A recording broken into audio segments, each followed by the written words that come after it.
નમસ્તે વિદ્યાર્થી મિત્રો, ઉમા વિદ્યા સંકુલ યુટ્યુબ ચેનલ પર આપ સૌનું હાર્દિક સ્વાગત છે। ધોરણ 11 કોમર્સ, સબ્જેક્ટ છે ઇકોનોમિક્સ। એમાં ચેપ્ટર નંબર 3 આપણે માંગ વિશે અભ્યાસ કરી ચૂક્યા કે માંગ એટલે શું, માંગનો અર્થ, વ્યાખ્યા, આપણે એના કયા ખ્યાલો, પરિબળો છે એના વિશે આપણે અભ્યાસ કરી ચૂક્યા કે જો કિંમતમાં વધારો કે ઘટાડો થાય તો માંગમાં પણ તરત વધઘટ જોવા મળે છે। તો આપણે લાસ્ટ લેક્ચરમાં માંગમાં વધારો ઘટાડો, માંગનું વિસ્તરણ અને સંકોચન જેની જે આકૃતિઓ આપેલી છે એના વિશે આપણે અભ્યાસ કરી ચૂક્યા। ત્યારબાદ આજે આપણે ટોપિક લેવાનો છે કે માંગની મૂલ્ય સાપેક્ષતા એટલે શું અને માંગની મૂલ્ય સાપેક્ષતાના પ્રકારો જણાવો।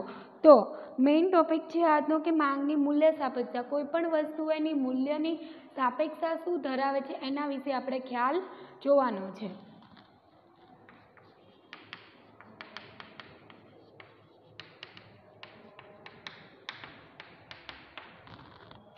વિદ્યાર્થી મિત્રો, માંગના પરિબળોને એના વિશે અભ્યાસ કર્યો, પણ મૂલ્ય સાપેક્ષતા જોઈએ। જુઓ, માંગની મૂલ્ય સાપેક્ષતા, માંગ ઉપર અસર કરનારા પરિબળો ફેરફાર થવાથી માંગમાં થતો ફેરફાર માંગની સાપેક્ષતા દર્શાવે છે। માંગ આધારિત પરિબળ છે, સ્વતંત્ર પરિબળ નથી। વસ્તુની પસંદગી, આવક, કિંમત પર વ્યક્તિને માંગનો આધાર હોય છે અને આ પરિબળો પર તેના આધારના પ્રમાણમાપને તેની સાપેક્ષતા કહેવામાં આવે છે। શું કીધું છે? વ્યક્તિની વસ્તુ અંગેની શું હોવી જોઈએ? પસંદગી, આવક, કિંમત અંગે માંગનો આધાર રહેલો હોય એને માંગની મૂલ્ય સાપેક્ષતા કહેવામાં આવે છે। માંગની મૂલ્ય સાપેક્ષતા, માંગના નિયમ પ્રમાણે અન્ય પરિબળ યથાવત રહેતા કિંમતમાં શું થાય છે? ઘટાડો થતાં માંગમાં વિસ્તરણ થાય છે। જેમ માંગનો નિયમ આપણે જોયો તો એવી જ રીતે કોને આપ્યો તો? આલ્ફ્રેડ માર્શલે। તો મૂલ્ય સાપેક્ષતામાં પણ વિદ્યાર્થી મિત્રો એમ જ કહે છે કે માંગના અન્ય પરિબળો એટલે જે બીજા બધા પરિબળો, સાઇડ ફેક્ટર્સ છે એ શું રહે? યથાવત રહે। માંગની કિંમતમાં ઘટાડો થતાં માંગનું શું જોવા મળે છે? વિસ્તરણ। માંગની કિંમતમાં વધારો થતાં માંગનું શું થાય છે? સંકોચન થાય છે। આમ કિંમત અને માંગ વચ્ચે વ્યસ્ત સંબંધ છે એવું માંગનો નિયમ સમજાવે છે। પરંતુ કિંમતમાં ફેરફાર વસ્તુની માંગમાં કેટલો ફેરફાર લાવશે તે અંગેની સમજૂતી માંગનો નિયમ આપતો નથી। તેથી વસ્તુની કિંમતમાં થયેલા ફેરફારના પરિણામે વસ્તુની માંગમાં જે ફેરફાર થાય છે તે અંગેની સમજૂતી માંગના મૂલ્ય સાપેક્ષતાનો નિયમ આપવામાં આવે છે। જુઓ, માંગની મૂલ્ય સાપેક્ષતાનો અર્થ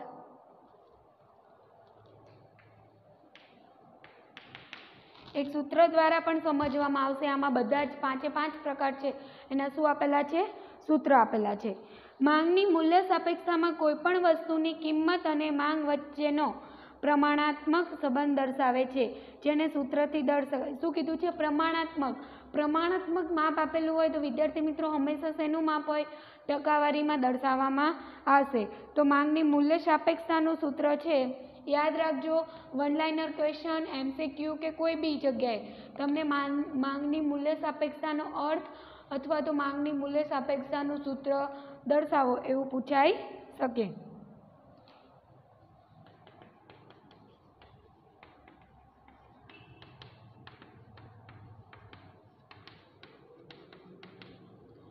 સૂત્રમાં શું દર્શાવે છે? જુઓ, માંગમાં ટકાવારી ફેરફાર ભાગ્યા કિંમતમાં ટકાવારી ફેરફાર। માંગમાં જેટલી પણ ટકાવારી ફેરફાર થયો છે એના ભાગ્યા શું કરવાનું છે? કિંમતમાં ટકાવારી ફેરફાર।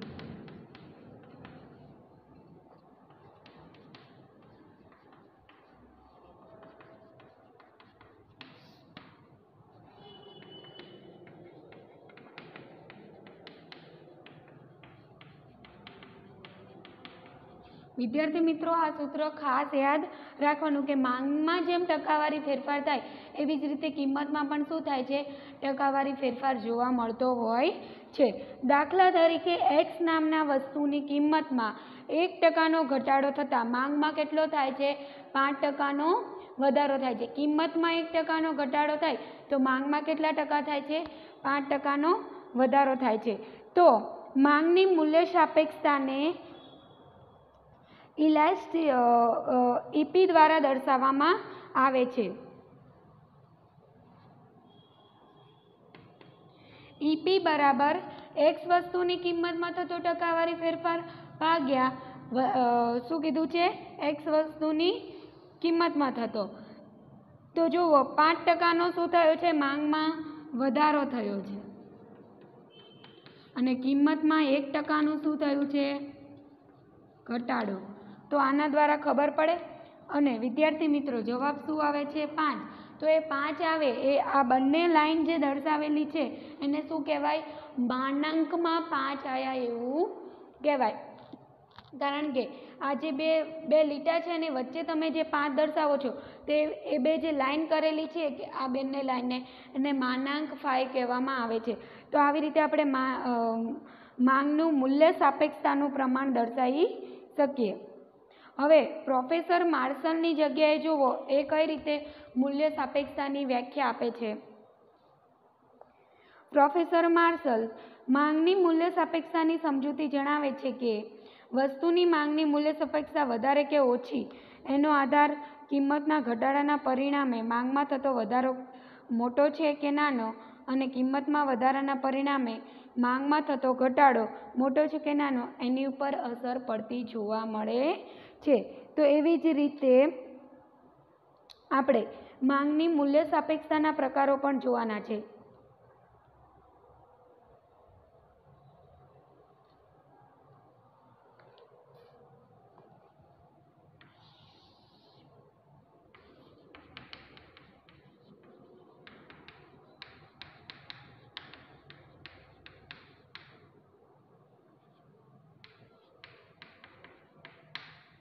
માંગની મૂલ્ય સાપેક્ષતાના પ્રકારો 4 જોવા મળે છે. પહેલું શું છે, સંપૂર્ણ મૂલ્ય સાપેક્ષતા એટલે ઈપી બરાબર, ઈપીનું ફૂલ ફોર્મ આપેલું છે price of elasticity of demand.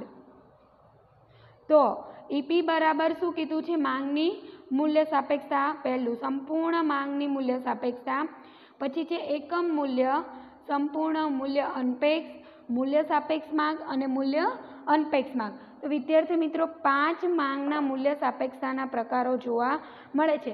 તો તમને એક્ઝામમાં પૂછાઈ શકે કે માંગની મૂલ્ય સાપેક્ષતાના પ્રકારો અર્થ આપી એના પ્રકારો જણાવો. તો 5 પ્રકારો આપણે બતાવવાના રહેશે.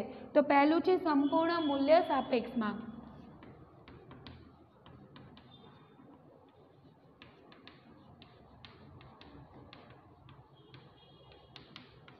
હવે સંપૂર્ણ મૂલ્ય સાપેક્ષ માંગ શું દર્શાવે છે કે ઈપી બરાબર જે આપેલું છે આંકડા જોઈને આપણે શું વાંચશું, ડેલ્ટા.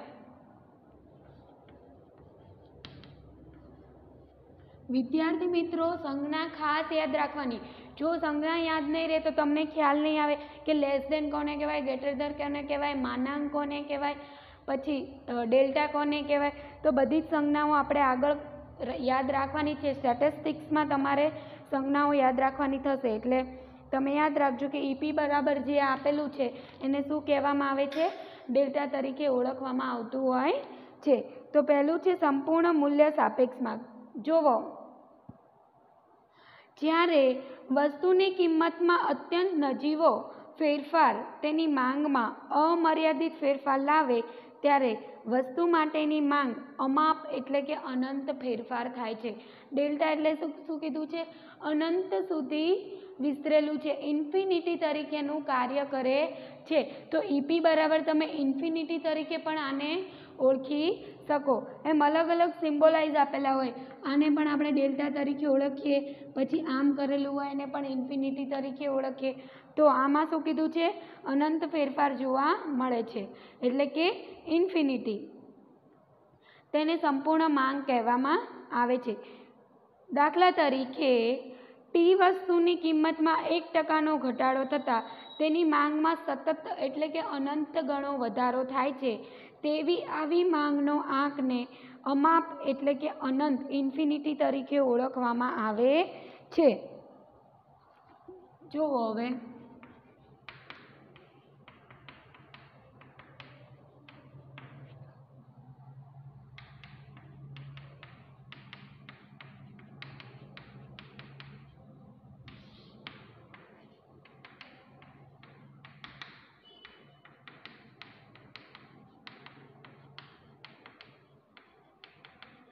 ઈપી બરાબર કીધું છે કે માંગમાં થતો ટકાવારી ફેરફાર ભાગ્યા શું કીધું છે કિંમતમાં થતો ટકાવારી ફેરફાર.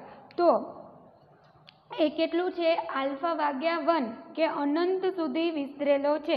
જો 1% ફેરફાર થાય તો શું કીધું છે માંગમાં અનંત સુધી વિસ્તરેલો છે એટલે કિંમત કેટલી છે 1%, પણ આલ્ફા શું છે અનંત સુધી વિસ્તરેલો જોવા મળે છે. એટલે ઇઝ ઇક્વલ ટુ આનો આન્સર શું આવે છે અનંત સુધી માંગ વિસ્તરેલી છે એવું આકૃતિમાં બતાવેલું છે. તો હવે તમે આકૃતિ જોઈ શકો છો.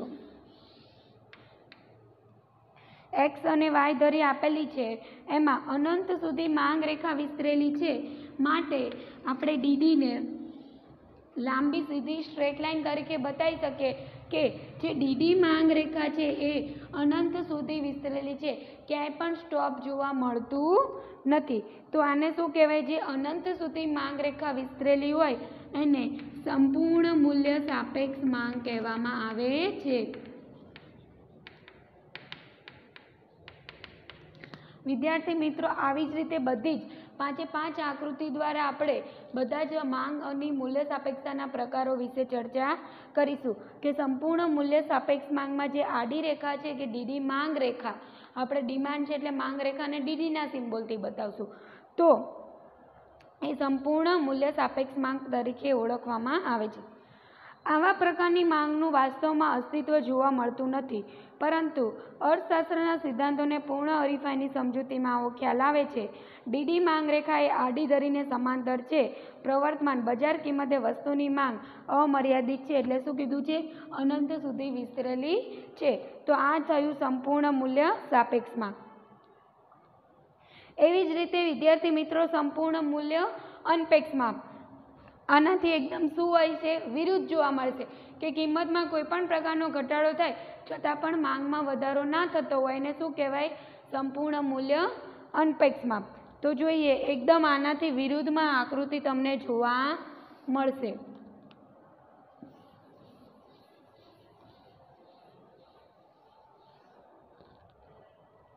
સંપૂર્ણ મૂલ્ય અનપેક્ષ માપ ઈપી બરાબર શું કીધું છે 0.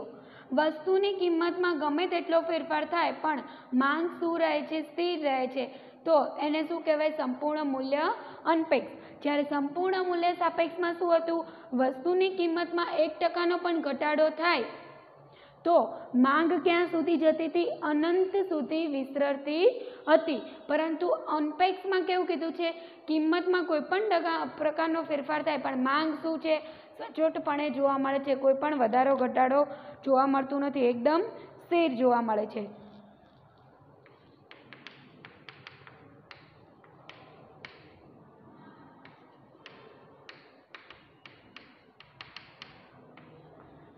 ઈપી બરાબર હંમેશા પહેલું આવશે માંગમાં થતો ટકાવારી ફેરફાર ભાગ્યા કિંમતમાં થતો ટકાવારી ફેરફાર.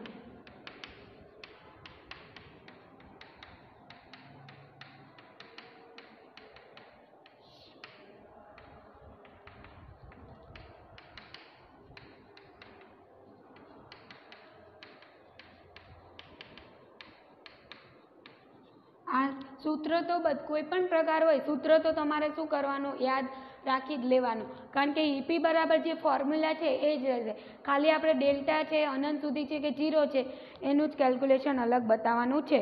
તો શું કીધું છે માંગમાં દાખલા તરીકે કે વસ્તુની કિંમતમાં 10%નો વધારો થયો છે તેના પરિણામે કે વસ્તુની માંગમાં કોઈ પણ પ્રકારનો ફેરફાર થયો નથી જેને માંગની મૂલ્ય અનપેક્ષ માપ કહેવામાં આવે છે. તો કે વસ્તુની શું કીધું છે કિંમતમાં 10%નો ફેરફાર થયો છે પરંતુ માંગમાં કોઈ પણ પ્રકાર ફેરફાર થયો નથી એટલે શું આવ્યું 0. 0 ભાગ્યા 10 કરો તો આન્સર શું મળે 0. માટે આને શું કહેવાય સંપૂર્ણ મૂલ્ય અનપેક્ષ માપ, જેની આકૃતિ તમે ટેક્સ્ટ બુકમાં જુઓ છો આવા પ્રકારની છે. વાય ઓ અને એક્સ જેનું સ્થિર પ્રમાણે માંગ રેખા ગતિ કરે છે, એમાં કોઈ પણ પ્રકારની વધઘટ જોવા મળતી નથી. સમજૂતીમાં જુઓ સંપૂર્ણ મૂલ્ય અનપેક્ષ માંગનો આંક હંમેશા શૂન્ય હોય છે. આકૃતિમાં દર્શાવ્યા પ્રમાણે ડીડી માંગ રેખા વાય ધરીને સમાંતર છે વસ્તુની કિંમતમાં ગમે તેટલો ફેરફાર થાય પણ માંગમાં ફેરફાર લાવી શકતો નથી, જેને સંપૂર્ણ મૂલ્ય અનપેક્ષ માપ તરીકે ઓળખવામાં આવે છે। તો વિદ્યાર્થી મિત્રો, તમને ખ્યાલ આવી ગયો છે કે સંપૂર્ણ મૂલ્ય સાપેક્ષ માંગમાં શું હતું કે કિંમતમાં ફેરફાર થાય તો માંગ અનંત સુધી જાય છે, જ્યારે અનપેક્ષમાં કેવું છે, કિંમતમાં ગમે તેટલો ફેરફાર થાય પણ માંગ શું રહે છે, સ્થિર રહે છે। એને શું કહેવાય? સંપૂર્ણ મૂલ્ય અનપેક્ષ। અહીંયાનો આન્સર છે કે ડેલ્ટા સુધી, અનંત સુધી વિસ્તરેલું છે, જ્યારે આ શું છે? 0, શૂન્ય। માંગ સ્થિર રહે છે એટલે કોઈ પણ પ્રકારે એમાં વિસ્તરણ જોવા મળતું નથી, માંગમાં વધારો પણ નથી થતો અને ઘટાડો પણ નથી, માંગ કેવી રહે છે? સ્થિર રહે છે, માટે તેનો આન્સર શું આવ્યો છે? 0। 0/10 કરો એટલે આન્સર શું જોવા મળે? 0। તો આ થઈ તમારું સંપૂર્ણ મૂલ્ય અનપેક્ષ। ત્યારબાદ છે એકમ મૂલ્ય સાપેક્ષ માપ।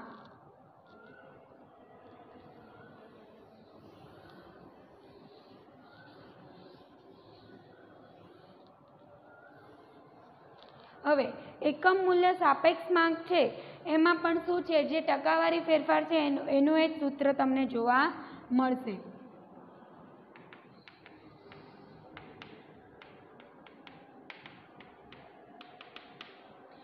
જેમાં ઈપી બરાબર 1 દર્શાવવામાં આવે છે। ખાસ આ સંજ્ઞા આપેલી છે એ વિદ્યાર્થી મિત્રો ભૂલવાની નહીં કે સંપૂર્ણ મૂલ્ય સાપેક્ષમાં ઈપી બરાબર ઇન્ફિનિટી કે લાંબા સમય સુધી અનંત સુધી વિસ્તરેલું એટલે એને શું વંચાય? ઇન્ફિનિટી। પછી સંપૂર્ણ મૂલ્ય અનપેક્ષમાં ઈપી બરાબર 0, જ્યારે એકમ મૂલ્ય સાપેક્ષ માંગમાં ઈપી બરાબર 1, જ્યારે કિંમતમાં થતા ટકાવારી ફેરફાર અને માંગમાં થતા ટકાવારી ફેરફાર શું હોય? સરખા હોય। કિંમતમાં જેટલો ટકાવારી ફેરફાર થાય એવી જ રીતે માંગમાં જેટલો ટકાવારી ફેરફાર થતો હોય, બંને શું હોય? સરખા હોય, તો જ આન્સર શું આવે? 1 આવે। માટે ઈપી બરાબર શું બતાવ્યું છે? 1।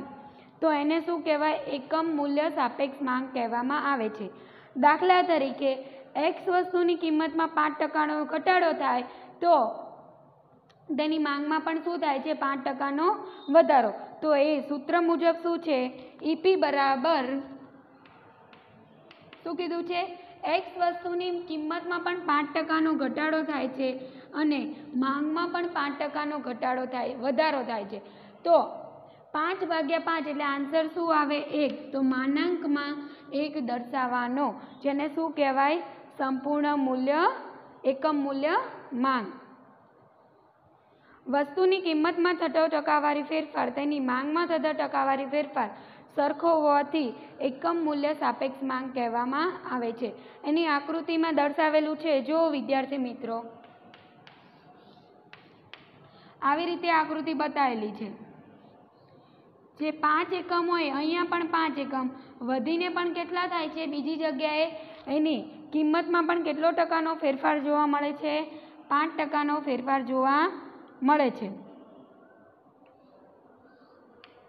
તો અહીંયા પણ શું થાય છે? અહીંયા માંગમાં ઘટાડો થાય છે, અહીંયા કિંમતમાં વધારો થાય છે। તો અહીંયા હંમેશા આપણે શું દર્શાવશું? માંગ, અને અહીંયા કિંમત। તો શું કીધું છે?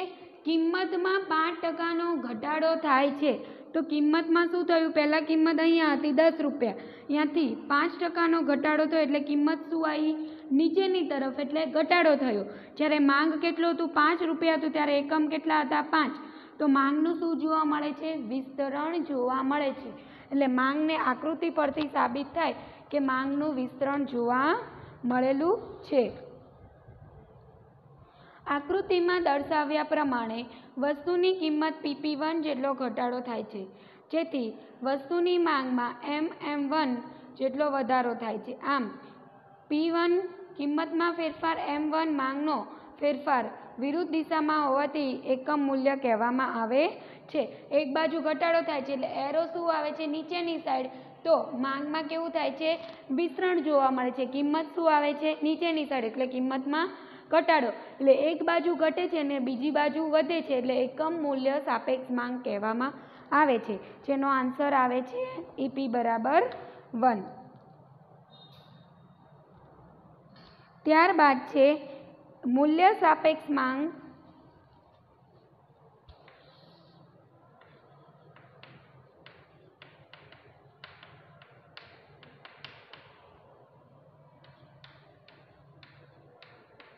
ઈપી બરાબર જે આ નિશાની આપેલી છે એને શું કીધું છે? ગ્રેટર ધેન 1, એટલે જે કિંમત અને ફેરફાર થાય છે એના કરતાં કંઈક મોટું જોવા મળશે. વસ્તુની કિંમતમાં ટકાવારી ફેરફાર કરતાં વસ્તુની માંગમાં થતો ટકાવારી ફેરફાર વધુ હોય છે. વધુ હોય એટલે આ સિમ્બોલને શું કહેવાય વિદ્યાર્થી મિત્રો? ગ્રેટર ધેન તરીકે વાંચી શકાય. જુઓ એક્ઝામ્પલ આપેલું છે, આર વસ્તુની કિંમતમાં 10% વધારો થાય અને તેને પરિણામે 30% ઘટાડો થાય તો વસ્તુની માંગની મૂલ્ય સાપેક્ષતા કહેવામાં આવે છે. માંગમાં શું કીધું છે? 30% ઘટાડો કીધો છે. તો ઈપી બરાબર માંગ હંમેશા શું દર્શાવશું? ઉપર. ત્યારબાદ શું કીધું છે? કિંમતમાં 10% શું થયો છે? વધારો. અહીંયા શું જોવા મળ્યો? ઘટાડો. અહીંયા વધારો. તો ભાગાકાર કરતા માનાંકમાં આન્સર શું મળશે? 3 મળશે. એ શું કીધું છે? વસ્તુની માંગમાં થતો ફેરફાર 3 ગણો વધુ છે એવું આપણે ગ્રેટર ધેન આપેલું છે એટલે વધારે સમજવાનો. તો આકૃતિમાં વિદ્યાર્થી મિત્રો તમે જોઈ શકશો કે મૂલ્ય સાપેક્ષ માંગ P1 P જેટલો વસ્તુની કિંમતમાં વધારો થવાથી માંગમાં M1 જેટલું સંકોચન જોવા મળે છે. આમાં સામાન્ય રીતે મોજ-શોખ, મનોરંજન અને આરામદાયી વસ્તુની માંગની મૂલ્ય સાપેક્ષતા હોય છે. દાખલા તરીકે ટેલિવિઝન અને કાર. વિદ્યાર્થી મિત્રો અંડરલાઇન કરી નાખજો. MCQમાં વન લાઇનર ક્વેશ્ચનમાં પૂછાઈ શકશે કે મૂલ્ય સાપેક્ષ માંગ ઈપી ગ્રેટર ધેન 1 છે. એમાં એના ઉદાહરણો શું છે? તો દાખલા તરીકે શું કીધું છે? મોજ શોખની વસ્તુઓ, આરામદાયકની વસ્તુઓ, મનોરંજનની વસ્તુઓ. એમાં દાખલા તરીકે શું કીધું છે? ટેલિવિઝન અને કાર. તો વિદ્યાર્થી મિત્રો એને અંડરલાઇન તમારે કરી લેવું. હવે લાસ્ટ પોઈન્ટ છે, મૂલ્ય અનપેક્ષ માંગ શું દર્શાવે છે?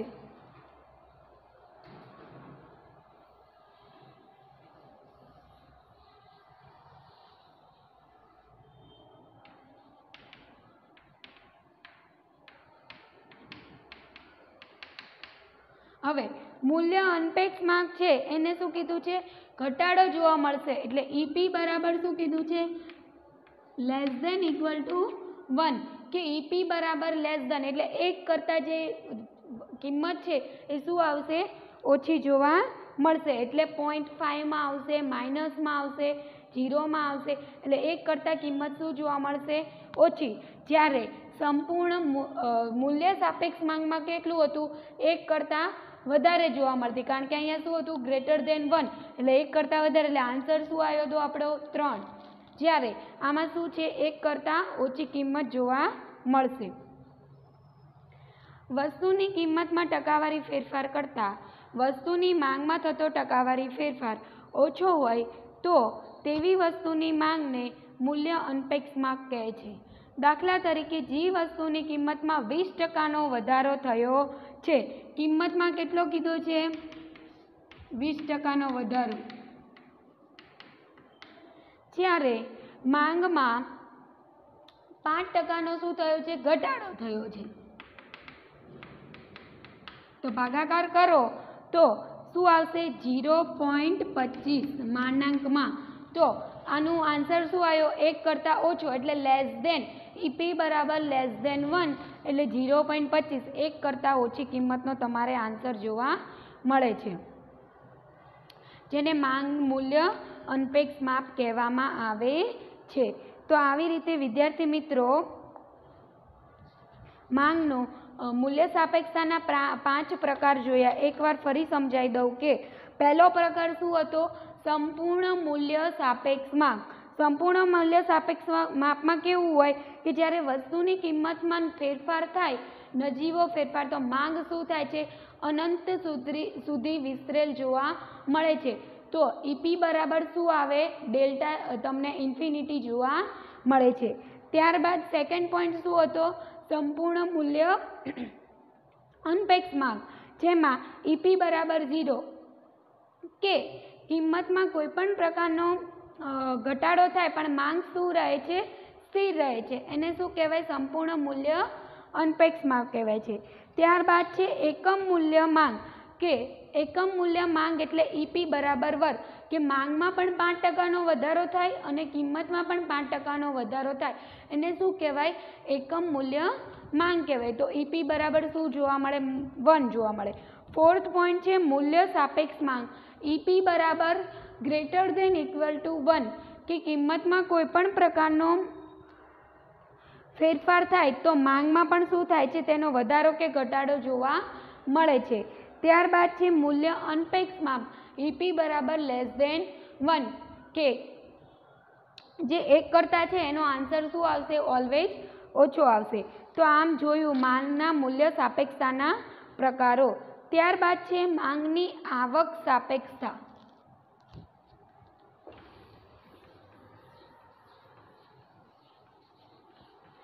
વિદ્યાર્થી મિત્રો આના 5 પ્રકાર છે. આવક સાપેક્ષતા, ત્યારબાદ પ્રતિમૂલ્ય સાપેક્ષતા પણ જોવા મળશે.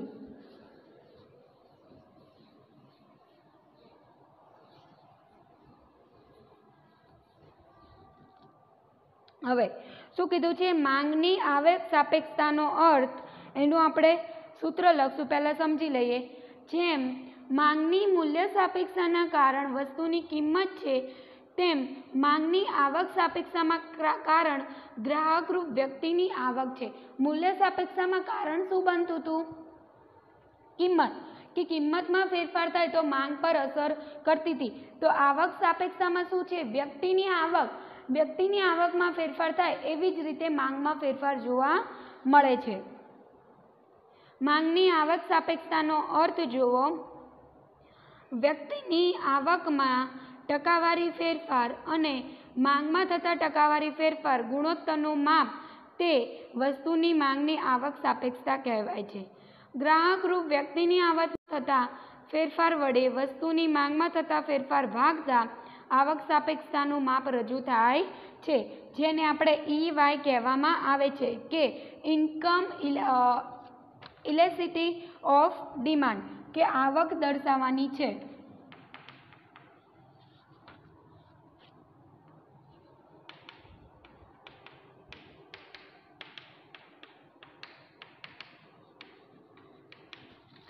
આવક સાપેક્ષતાનો અર્થમાં એને સિમ્બોલમાં શું દર્શાવાય છે? EY income.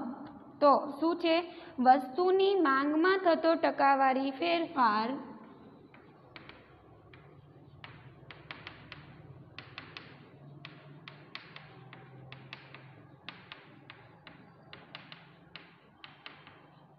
ભાગ્યા વસ્તુની, પહેલા શું હતું? ઓલામાં વસ્તુની કિંમતમાં સૂત્રમાં લખતા હતા, પણ અહીંયા શું દર્શાવવાનું છે? આવક સાથે કમ્પેર કરવાની છે કે આવકમાં જેમ વધારો ઘટાડો થાય એવી રીતે માંગમાં પણ વધારો ઘટાડો જોવા મળશે. તો વસ્તુની માંગમાં થતો ટકાવારી ફેરફાર ભાગ્યા વસ્તુની આવકમાં થતો ટકાવારી ફેરફાર.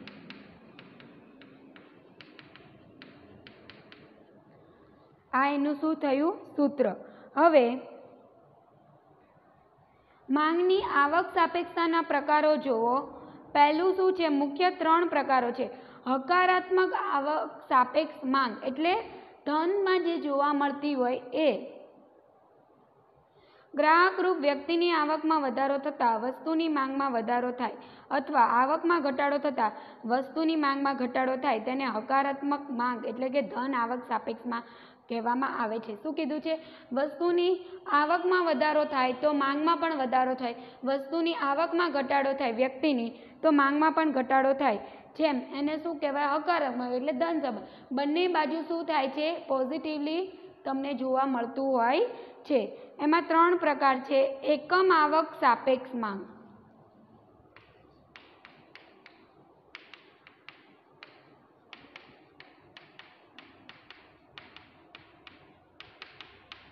એકમ આવક સાપેક્ષ માંગ EY બરાબર શું સિમ્બોલમાં દર્શાવ્યું છે? 1.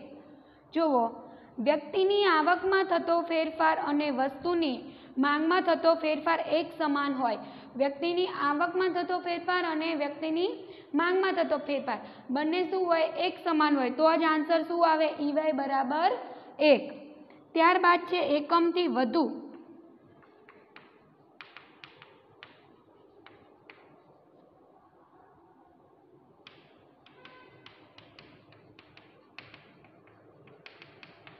એકમથી વધારે હોય તો શું આવે?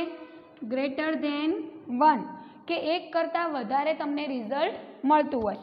વ્યક્તિની આવકમાં થતો ફેરફાર એ વસ્તુની માંગમાં થતા ફેરફાર કરતાં શું હોય? ઓછો હોય. તેથી વસ્તુની માંગને એકમથી વધુ આવક સાપેક્ષ માંગ તરીકે ઓળખવામાં આવે છે. ત્યારબાદ છે એકમથી ઓછી સાપેક્ષ માંગ.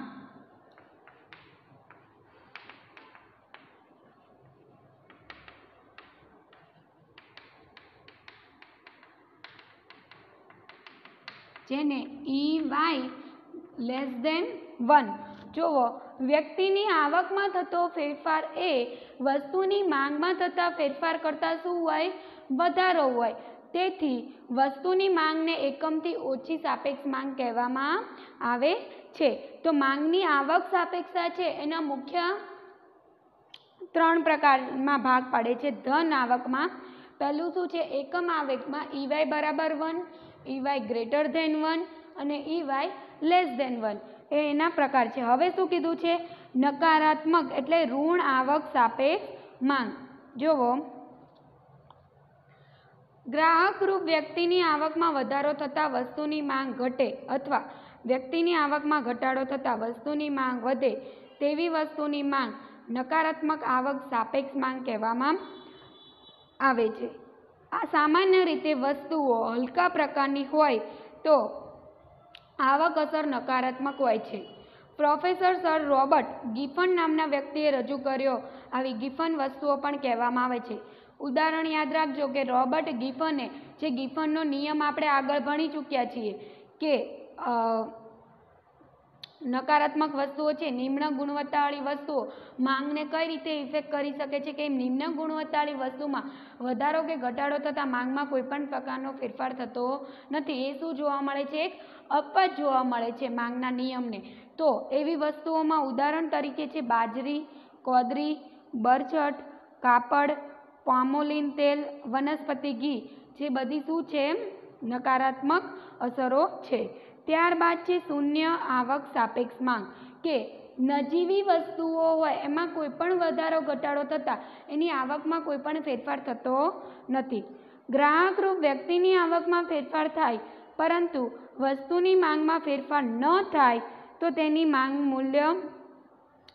શૂન્ય આવક સાપેક્ષ માંગ કહેવાય છે.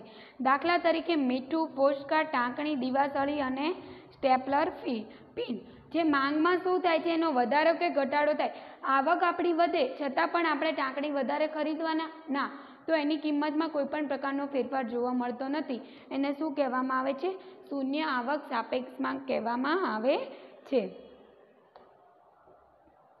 ત્યારબાદ વિદ્યાર્થી મિત્રો, માંગની પ્રતિમૂલ્ય સાપેક્ષતા છે એના વિશે આપણે અભ્યાસ કરીએ.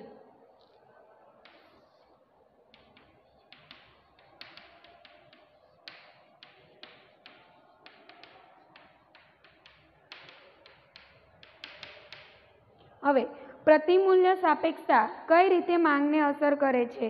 2 પરિબળો છે, 2 પ્રકારના સંબંધ સાથે જોડાયેલી છે. એક તો શું છે? અવેજી વસ્તુ અને બીજી પૂરક વસ્તુ.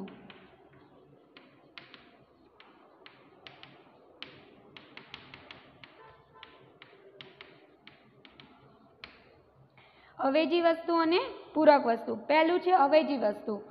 જ્યારે વસ્તુઓ વૈકલ્પિક હોય તો તેવી વસ્તુને અવેજી વસ્તુઓ કહેવાય. સામાન્ય રીતે એક વસ્તુના બદલામાં બીજી વસ્તુનો ઉપયોગ લઈ શકાતો હોય. આપણે કોઈ વસ્તુ લેવા ગયા તો બદલામાં બીજી અવેજીની વસ્તુ હોય, કે આપણે કોઈ કપડાં ખરીદવા ગયા તો એક શર્ટની ઓપ્શનમાં બીજા ઘણા બધા શર્ટ આપણને મળી રહેતા હોય. ચપ્પલ લેવા ગયા તો એક વસ્તુની ઓપ્શનમાં બીજી ઘણા બધા કલર્સ હોય, વેરાયટીઝ હોય. તો એકની અવેજીમાં સિમિલર બીજી વસ્તુ તમને મળી રહેતી હોય વિકલ્પમાં, એને અવેજી વસ્તુ કહેવાય. જે આપણે આગળના લેક્ચરમાં ભણી ચૂક્યા છીએ કે કોને અવેજી વસ્તુ કહેવાય. ત્યારબાદ છે પૂરક વસ્તુઓ. જ્યારે વસ્તુઓ એકબીજા સાથે અભિન્ન રીતે જોડાયેલી હોય, વસ્તુની માંગ સંયુક્ત રીતે થતી હોય તે વસ્તુને પૂરક વસ્તુઓ કહેવામાં આવે છે. પૂરક વસ્તુઓ આપણે જોઈ કે મોબાઈલ ફોન વાપરવા માટે જે સિમ કાર્ડ છે એની શું છે? પૂરક વસ્તુ છે. જો મોબાઈલ અને સિમ કાર્ડ એકબીજાની પૂરક વસ્તુ કહેવાય, જે આપણે આગળ ઉદાહરણમાં અભ્યાસ કરી ચૂક્યા છીએ. જ્યારે એક વસ્તુની કિંમતમાં ફેરફાર થતાં બીજી વસ્તુ માંગ પર તેની અસર થાય ત્યારે તે અસર માપવાનું જાણવા માટે પ્રતિમૂલ્ય સાપેક્ષતા ઉપયોગ જોવા મળે છે. માટે પ્રતિમૂલ્ય સાપેક્ષમાં કિંમતમાં થતા ટકાવારી ફેરફારને કારણે બીજી વસ્તુની માંગમાં થતા ફેરફારના પ્રમાણને પ્રતિમૂલ્ય સાપેક્ષતા કહેવામાં આવે છે.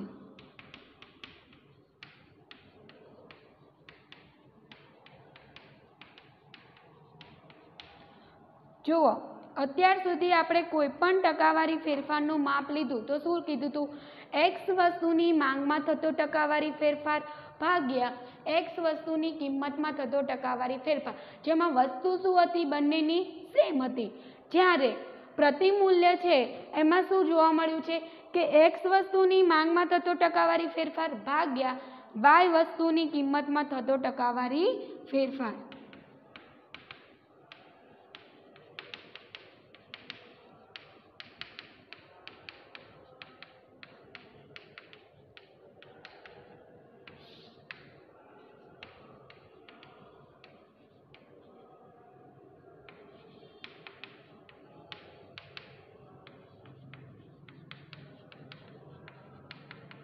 તો વિદ્યાર્થી મિત્રો, આ સૂત્ર ખાસ યાદ રાખવાનું કે આમાં એક્સ અને વાય લખવાના છે. જ્યારે આગળના સૂત્રમાં આપણે શું લખતા હતા કે એક્સ વસ્તુની કિંમતમાં થતો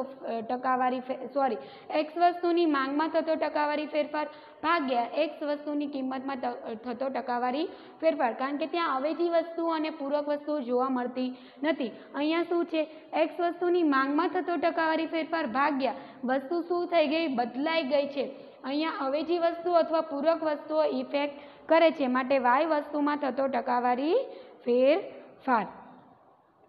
માંગની મૂલ્ય સાપેક્ષતા માપવાની 3 પદ્ધતિઓ જોવા મળે છે. જુઓ, માંગના નિયમ વસ્તુની કિંમતના કારણે માંગમાં જોવા મળતા વ્યસ્ત ફેરફારો વિશે ચર્ચા કરે છે. પરંતુ વસ્તુની કિંમતમાં 10% ફેરફાર થવાથી માંગમાં કેવા પ્રકારનું પરિવર્તન આવશે તે માંગનો નિયમ દર્શાવે છે, પણ કેટલાક પરિવર્તનો નિષ્ફળ પણ સાબિત થાય છે. માટે માંગનો જે મૂલ્ય સાપેક્ષતા જે ફેરફાર માપ જણાવે છે એમાં 3 જુદી જુદી રીતે છે. પહેલું તો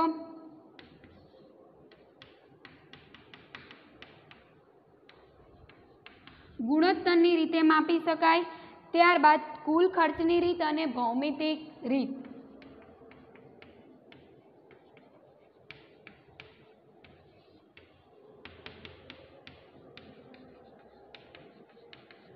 ગુણોત્તરની રીત એટલે કેલ્ક્યુલેશન કરીને ત્યારબાદ ટકાવારીની રીતે દર્શાવતા હોય, જે આપણે આ સૂત્રના મદદથી જે માંગનું મૂલ્ય સાપેક્ષતા જોતા હોય એને શું કહેવાય? ગુણોત્તર. નેક્સ્ટ શું છે? કુલ ખર્ચની રીત. તો કુલ ખર્ચની રીતમાં શું હોય કે ટોટલ સરવાળો કરી અને કેટલો ખર્ચો થયો છે એની પર ડિપેન્ડન્ટ હોય, એને શું કહેવાય? કુલ ખર્ચની રીત. અને ત્યારબાદ છે ભૌમિતિક રીત, એટલે જે ચાર્ટ દ્વારા આપણે બધા જ માંગના મૂલ્ય સાપેક્ષતાના 5 પ્રકારમાં જે ગ્રાફ દ્વારા રજૂ કર્યું હતું તો એને શું કહેવાય? ભૌમિતિક, એટલે આકૃતિ દ્વારા. તો 3 રીતે માંગની મૂલ્ય સાપેક્ષતાની પદ્ધતિએ દર્શાવી શકાય. તો વિદ્યાર્થી મિત્રો, માંગની મૂલ્ય સાપેક્ષતાના પ્રકારો પૂછે તો કેટલા દર્શાવવાના? 5. પરંતુ મૂલ્ય સાપેક્ષતા માપવાની પદ્ધતિ કહે તો કેટલી? 3. ગુણોત્તર પદ્ધતિ, કુલ ખર્ચની પદ્ધતિ અને ભૌમિતિક રીતની પદ્ધતિ.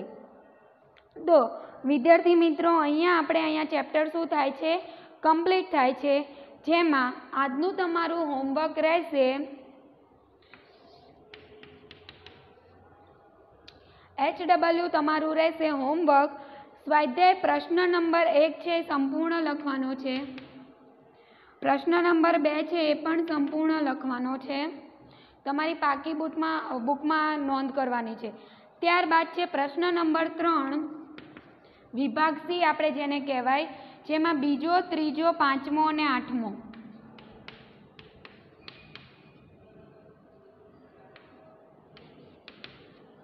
પછી પ્રશ્ન નંબર 4 છે એમાં બીજો કે વિસ્તરણ અને સંકોચન દર્શાવતી આકૃતિ. ત્યારબાદ માંગના નિયમના અપવાદો 5મો અને 4થો. પ્રશ્ન 5 છે વિસ્તારપૂર્વક જવાબ આપો. માંગનો અર્થ આપી તેને અસર કરતા પરિબળો અને માંગના મૂલ્ય સાપેક્ષતાનો અર્થ આપી તેના પ્રકારો જે આજે આપણે જોયા આકૃતિ સહિત એ તમારે દર્શાવવાના રહેશે. એટલે બીજું અને ચોથો જે લોંગ ક્વેશ્ચનમાં પૂછાઈ શકશે, બેમાંથી એક. તો વિદ્યાર્થી મિત્રો, આ તમારું હોમવર્ક છે, તમારે ઇકોનોમિક્સની જે પાકી નોટ છે એમાં ઉતારવાનું રહેશે. તો અહીંયા આપણે ચેપ્ટર 3 કમ્પ્લીટ થાય છે. ચેપ્ટર 4 છે જે અર્થશાસ્ત્રના મૂળભૂત ખ્યાલોમાં એક માંગ હતું અને બીજું શું જોવા મળે છે એની જોડે પુરવઠો. તો આવી જ રીતે પુરવઠો, તેના પ્રકારો, તેની સાપેક્ષતાનો દર એ આપણે નેક્સ્ટ લેક્ચરમાં અભ્યાસ કરીશું. Thank you.